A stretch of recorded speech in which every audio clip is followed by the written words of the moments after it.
So this is the self-development with tactics. Book.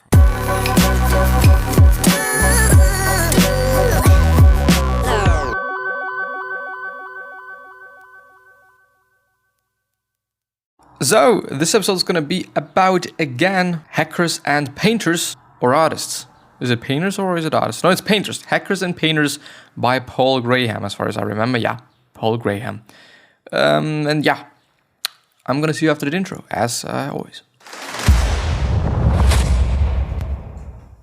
And I actually have to close my window because you can hear everything, because there's a street next to my house or in front of my house, which is just not that nice, for the episode. But yeah, I do think that we're gonna go straight into the episode because I do not really think that I have to explain anything.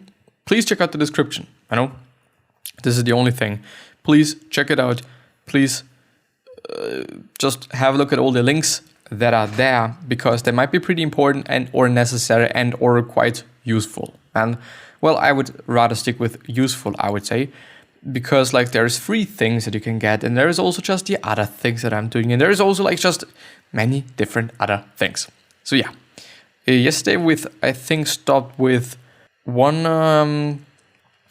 way to tell how good people are at empathy is to watch them explain a technical matter to someone without a technical background. So this is where we have stopped, and well maybe for a little bit of an explanation for what this book is actually all about. It is about hackers and it is about painters. But it is more or less about just some general quote-unquote rules or general things that this author has seen, has recognized, some patterns. And I think it is quite interesting, just having these thoughts and ideas and insights as well. And I do just remember how cool it is actually to read a book quite, as dumb as it might sound and as crazy as it might sound. It is something that's pretty cool, and I enjoy that, even though I'm not really a big reader, which is quite a funny thing, because the only thing that I'm doing here is reading, most often, and quite often at least, but I'm not a big reader, and I've actually never been a big reader, but maybe I do just like stories, well, who does not like stories, is the better question, I would say, or I would ask, or I should ask, but I think it is a cool book, and I think it is just in general a good idea, or a good thing to just have multiple ideas and multiple thoughts of a person that maybe has experienced a lot and maybe just hasn't experienced a lot. I think in that sense, it doesn't quite matter because we all see things in a different light. We all see things differently and we all recognize things differently. Therefore, whether you are a professor at Harvard or not, doesn't really matter because, because you're seeing the world differently anyway, if you're a professor or not. So yeah, let's actually move ahead.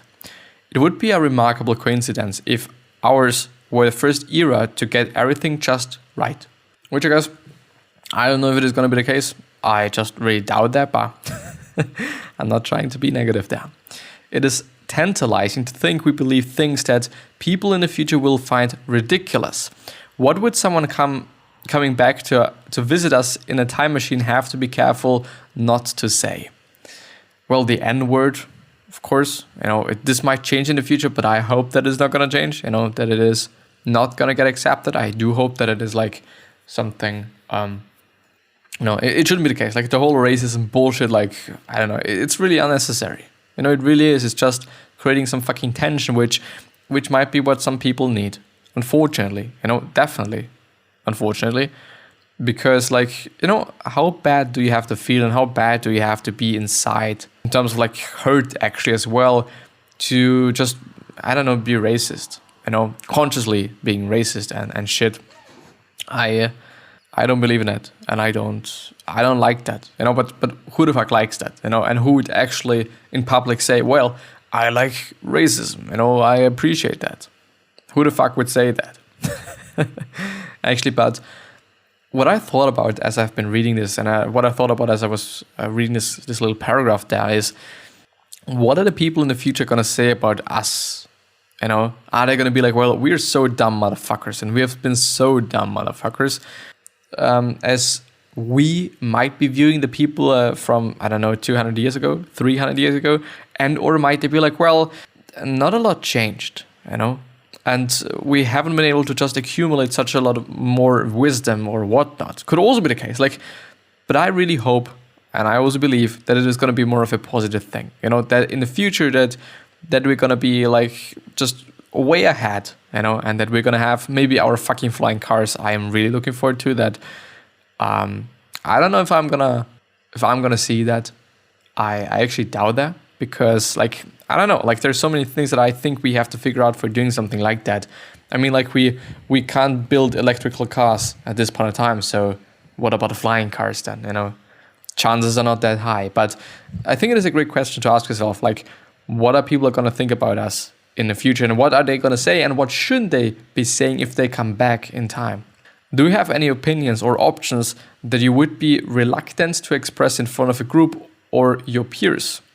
This is a great question, I would say. And I think, which is actually something that's quite, opposed, resisting.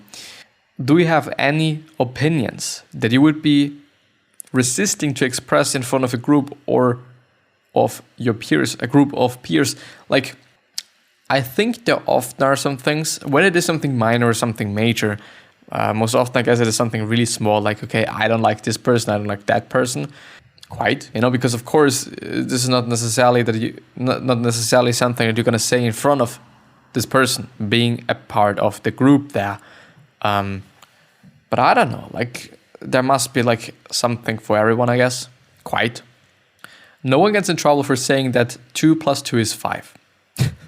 Or that people in Pittsburgh are 10 feet tall. Such obviously false statements might be treated as jokes or, at worst, as evidence of insanity. But they're not likely to make anyone mad. The statements that make people mad are the ones they worry might be believed. It suspects the statements that make people maddest are those they worry might be true.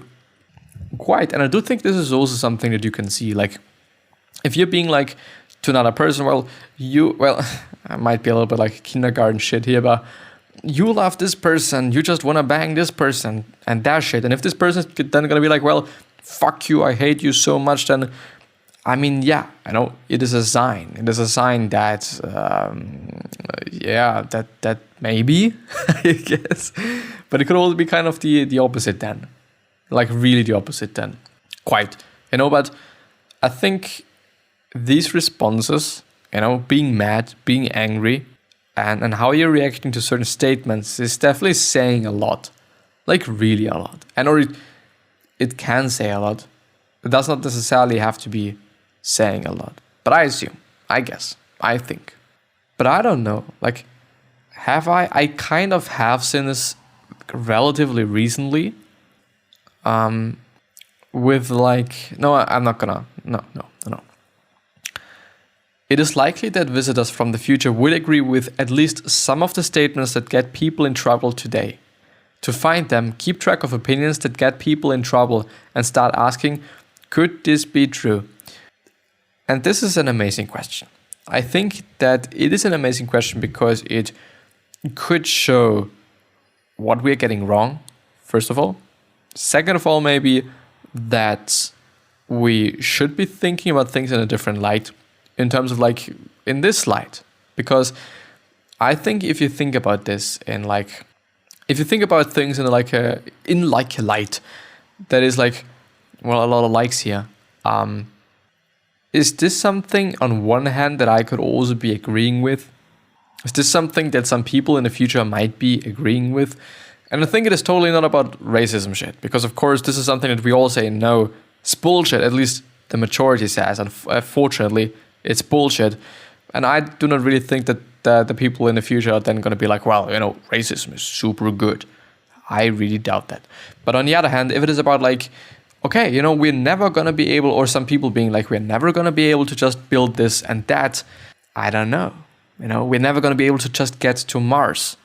I don't know what the future people are going to say about this, because there might be some evidence, or just, maybe we have been able to do this in the future.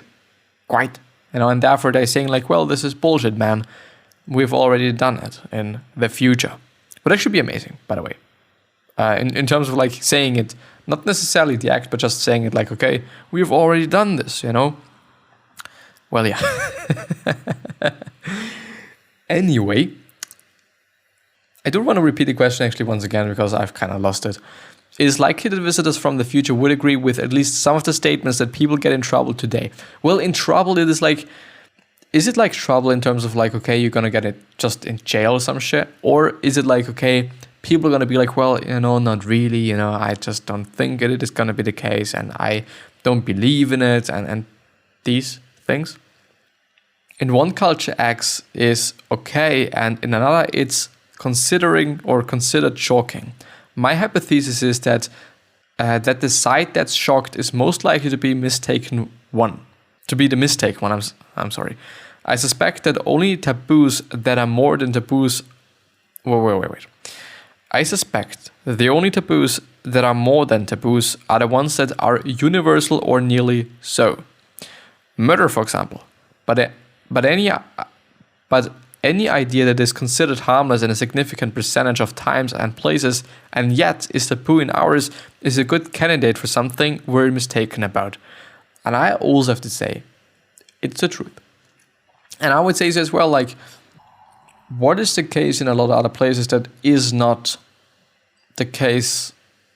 Well, of course, I could be like, sorry for my chewing gum, but I could definitely be like, well, what about...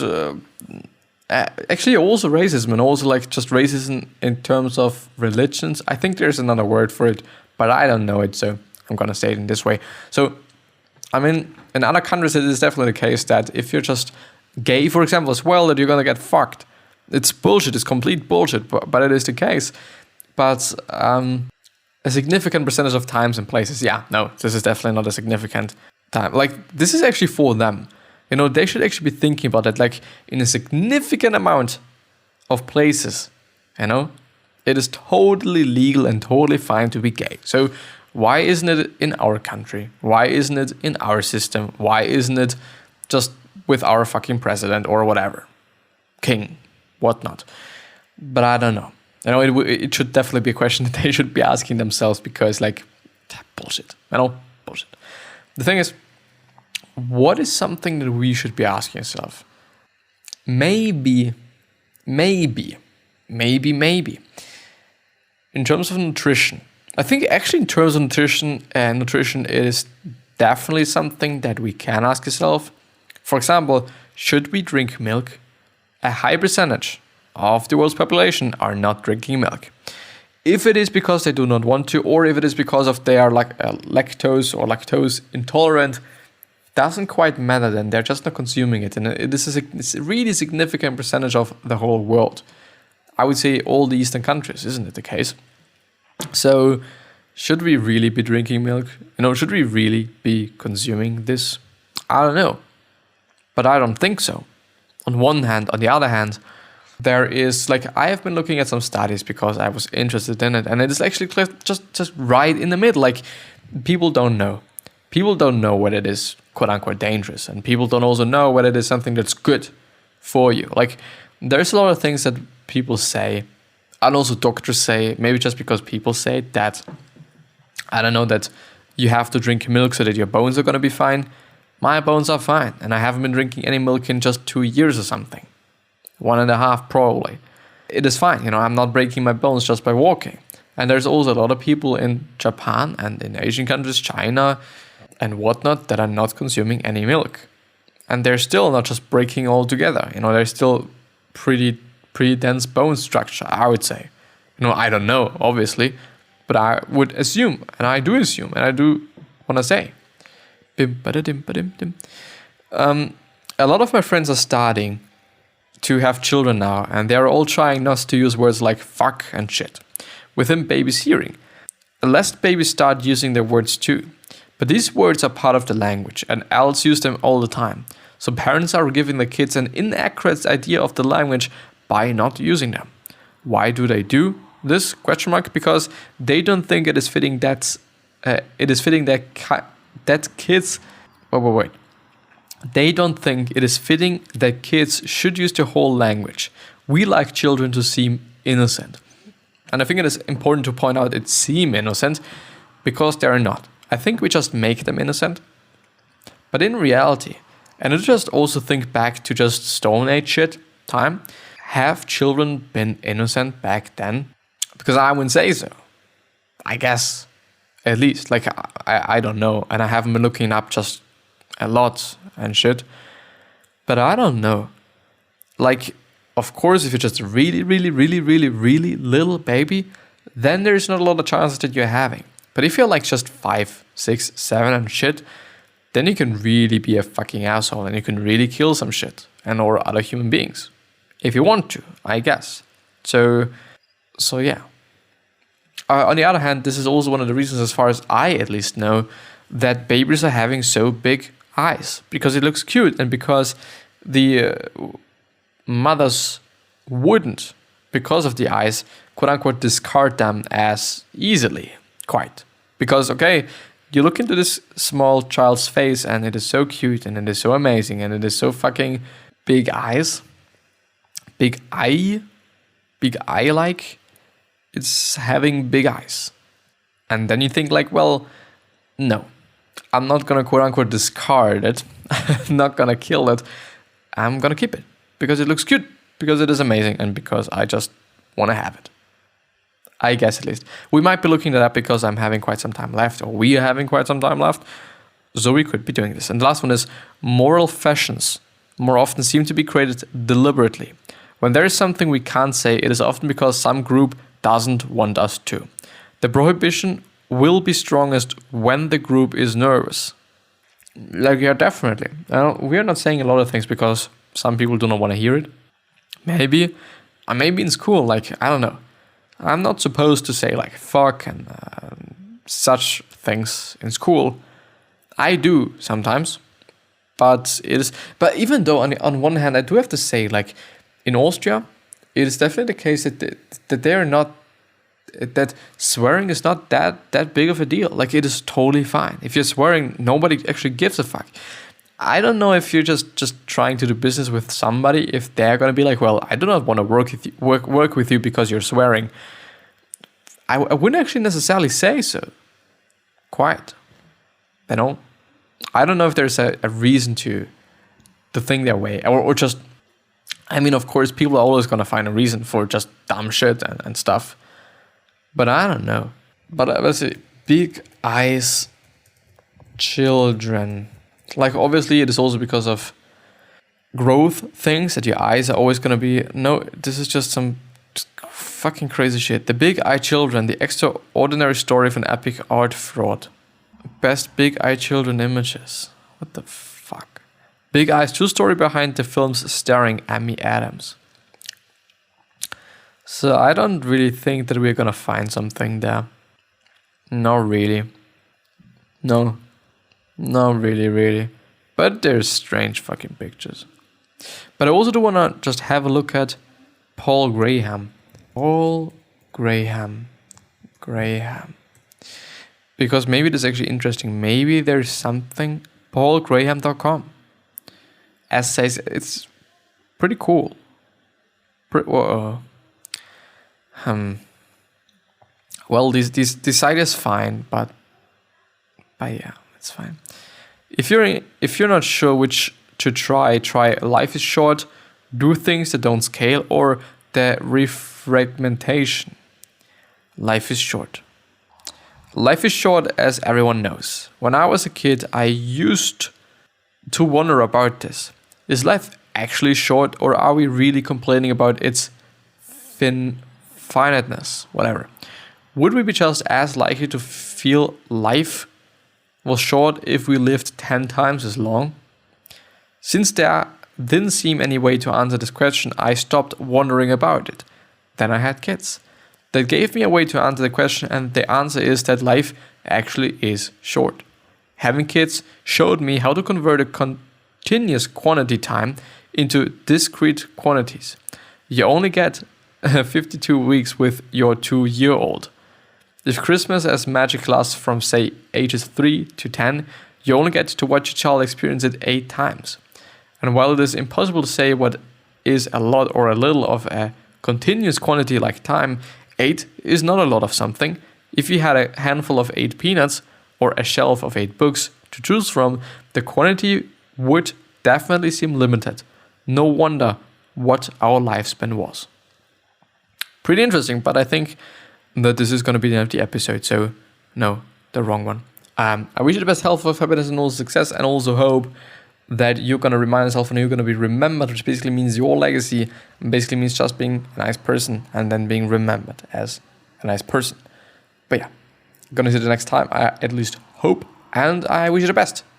Stay healthy, stay clean, stay non-smoking, stay eating healthy, and I'm gonna see you. So, bye-bye. Bye-bye. But, it is still loading, so I can't actually, end the episode there. So, yeah. Hello. Hope you're doing fine. I hope you're really doing fine. I really hope so. The next episode is going to be... There's actually a Korean and Japanese translation of this text. Pretty amazing. Pretty amazing. But, just use DeepL, the translator, and you can translate into... let me think. I think Russian, Portuguese, Spanish, Italian, German, English. I don't know if there's something like Mandarin. Let's see. There should be. Maybe for pro users there's more. English, German, French, Spanish, Portuguese, Italian, Dutch, Polish, and Russian. I do wonder why exactly these languages. English makes sense.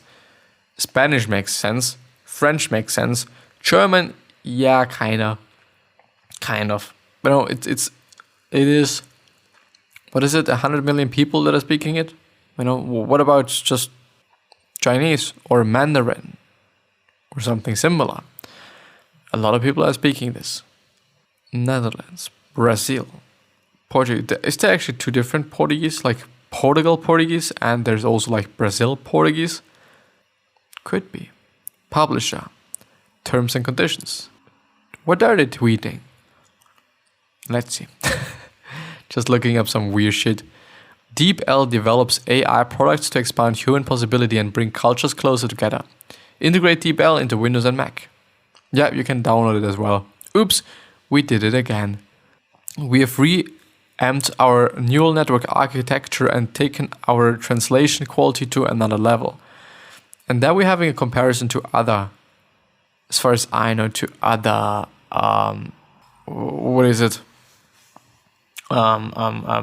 other translators, I guess. Oh yeah.